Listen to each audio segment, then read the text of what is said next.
नमस्कार, मेघाच मराठी रेसिपीमध्ये आज आपण रस्सम राईस बनवत आहे। त्याच्यासाठी आपण 1 वाटी तुरीची डाळ घेतलेली आहे, ती स्वच्छ 2 वेळा धुवून घेतलेली आहे। आता त्यात आपण थोडीशी हळद आणि थोडंसं तेल टाकायचं, म्हणजे आपली डाळ पटकन शिजते।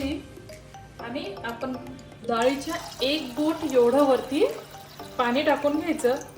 तुम्हाला तसं जमलं नाही तर तुम्ही 1 वाटी डाळ घेतली तर 2.5 वाटी पाणी टाका आणि कुकरला झाकण लावून आपण छान डाळ शिजवून घेऊ। आपण राईस करण्यासाठी तांदूळ घेतलेले हे 2 वाटी तांदूळ आहे, हे स्वच्छ 2 वेळा पाण्याने धुवून घेतलेले आहेत। हे इंद्रायणी तांदूळ आहे, याऐवजी तुम्ही सुगंधी चुन्नर किंवा कोलमही वापरू शकता, सिल्की राईस वापरू शकता, पण बासमती वगैरे वापरू नका। थोडासा चिकट भात रस्सम राईससाठी चांगला लागतो। यात थोडंसं आपण मीठ टाकायचं आणि 2 वाटी तांदूळ आहे तर 4 वाटी आपण एवढं पाणी टाकून हा भात छान शिजवून घ्यायचा आहे।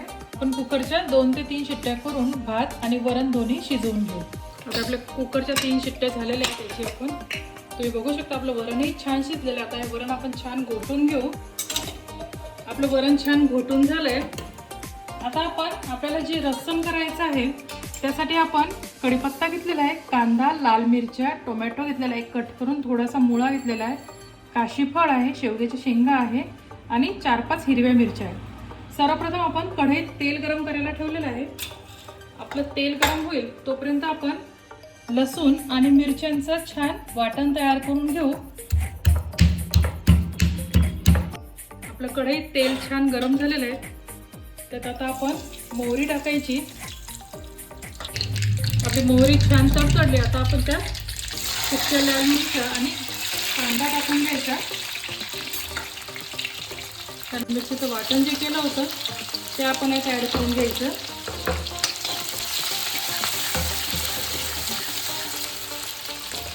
आपला कांदा थोडासा लाल झाला की आपण त्यात टोमॅटो, मुळा,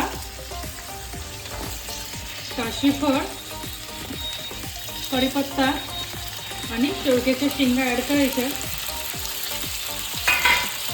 छान व्यवस्थित मिक्स करून घ्यायचं। आपण मेथी दाण्याची पावडर टाकून घ्यायची,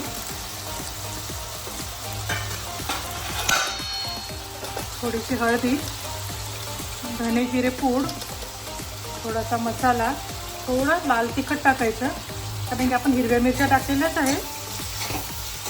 तर आपण एक मीठ ॲड करून घ्यायचं आणि मग आपण याला वरणाला टाकून छान शिजू द्यायचं। आपण चिंच पाण्यात भिजत घातली होती, ती चिंच आपण यात ॲड करून घ्यायची। आणि चिंच भिजत घातली होती ती चिंच यात टाकून घेऊ।